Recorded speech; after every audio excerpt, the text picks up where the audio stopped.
Hello, welcome back. This is Mr. Shino um, Incorporated. So, yesterday I talked about supply and demand zone. So, the first thing you need to know or how to identify supply and demand zone is identifying a ranging market or a market that have been on accumulation stage. So when you look at this is a typical LNG market. So this market move up to this high and then fall back. So it started ranging, and at this point we said the market is ranging. So at this point, what happens is that most of the smart money comes into this point, waiting for this market to fall within this zone. Within this zone is the supply zone. So what happened here is that the people will start buying up the assets at this zone. So if you look at what is happening in the market, you'll find out that the market basically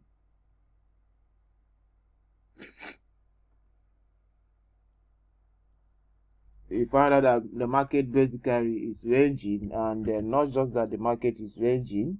If you look at this candlesticks, you find that there is a rejection here, but this one is indecision candle.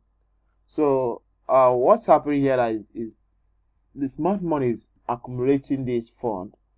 At the moment the volume increases, first of all, before I call this coin, I've tracked a movement of smart money up to $190,000 have been pumped into this market at this point.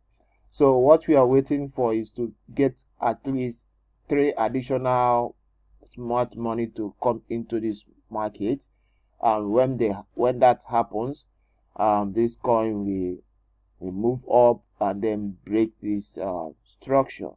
As when it breaks this structure, there's probability that it will come to this point, which will be the new resistance point, and then which will be the new resistance point before it will move down again.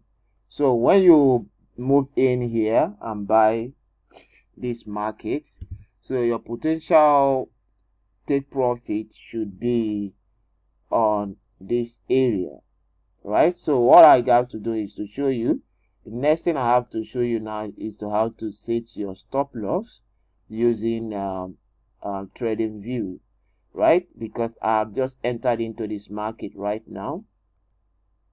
So what I have to do now is to set my stop loss. I told you in this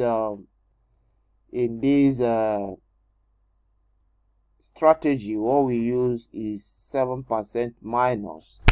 So although you might do your own 3%, you might do 5%. Normally your stop loss should be triggered around this area. If you are a conservative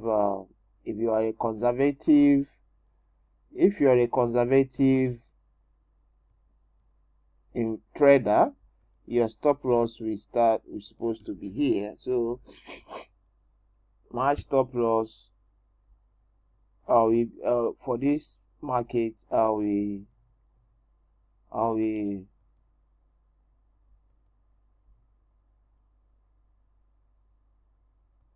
though this one is a very tight stop loss.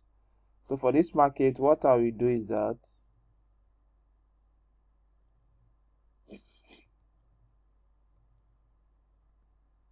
for this market, what I do, for you to check the percentage, you use what we call the price range. So from this price range, now let me show you.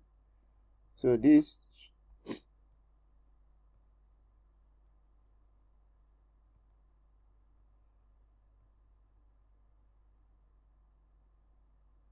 this price range,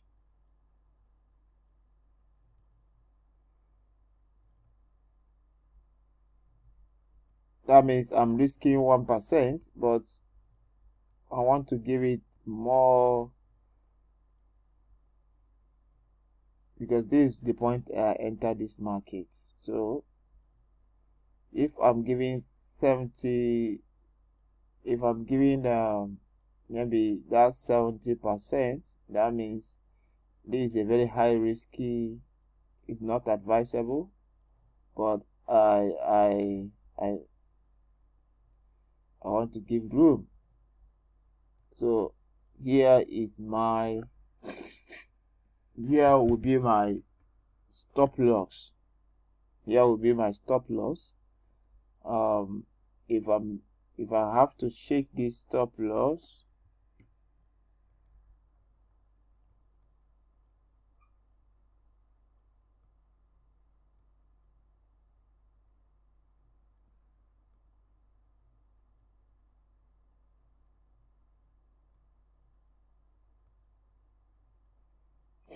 it's not on a normal strategy. You don't supposed to have a very long stop loss like this, right? It's just,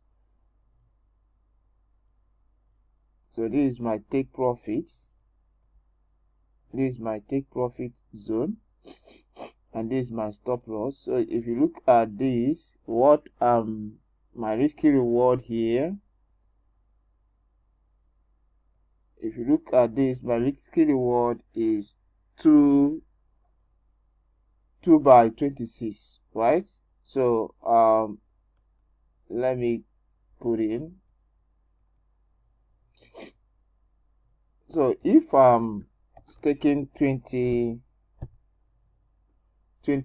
here, this is my account. If I'm staking $20 here at the entry point of this, and then the stop level, this is the stop level, this is the stop level. So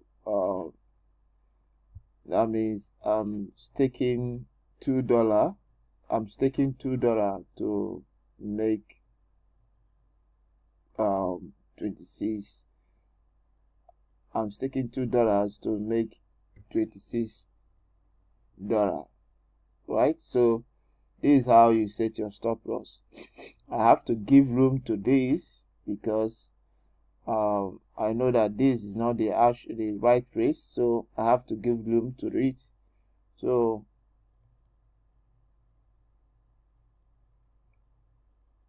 if this market fall at this point, if this market fall at this point, then my stop loss will trigger.